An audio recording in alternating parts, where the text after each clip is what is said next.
Sugatan ng empleyado ng provincial government ng Maguindanao del Sur at critical naman ang driver nito ng pagbabarilin sa Isulan, Sultan Kudarat Province kaninang umaga. Nakaligtas naman ang dalawa pang kasamahan ng mga ito. Sakay ng pickup ang mga biktima mula sa bayan ng Ampatuan at patungong Buluan nang mangyari ang insidente. Narito ang report.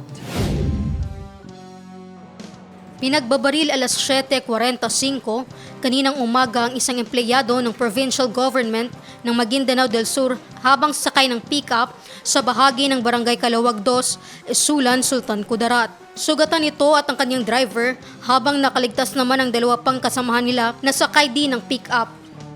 At around 7:45 in the morning, ma'am, December to ngayong araw, na mayroon po tayong shooting incident, ma'am, transpired along National Highway dito po sa Barangay Calawag 2 ng bayan ng Isulan.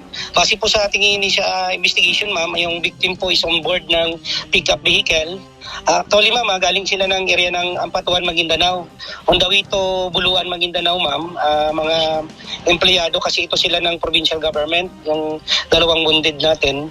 And then, upon reaching dito nga sa place of incident, ma'am, meron pong suspect na nakaabang sa kanila, ma'am, at kung napadaan yung sasakyan nila, ma'am, is pinagbabaril po sila.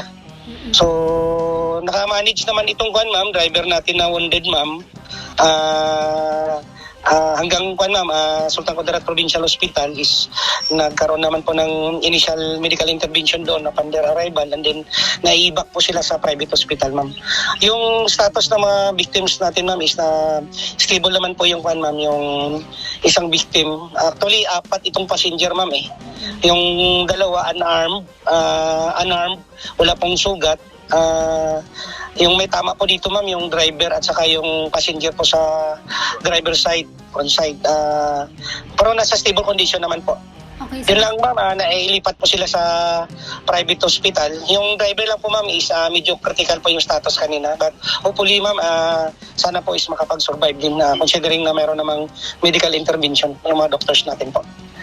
Rest assured, ma'am, na ongoing po yung investigation natin. Actually, as of this time is nasa process po kami ng follow-up investigation for the possible identification at apprehension po ng mga suspects natin.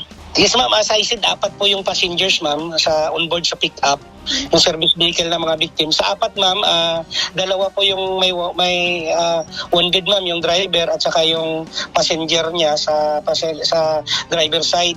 Yung 2 passenger niya sa backseat, ma'am, is unharmed po ito. Walang sugat po yung 2, ma'am. Yung may wounded lang po, ma'am, is yung sa front seat at saka sa driver po, yung driver po natin.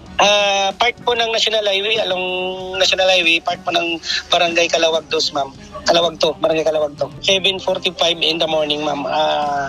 Morning po ito kanina, ma'am. Kaninang umaga po. Actually, ma'am, may person of interest na kami, ma'am, and then ongoing po yung investigation namin. May mga nakuha naman kami na ma'am, possible pieces of evidence na makapag-establish ng identity ng suspect. Hopefully in due time, ma'am, mabigyan din natin ng hustisya itong mga biktima sa shooting incident po. Ayon sa otoridad, galing ng bayan ng Ampatuan ang mga biktima at patungo ng Buluan nang mangyari ang insidente.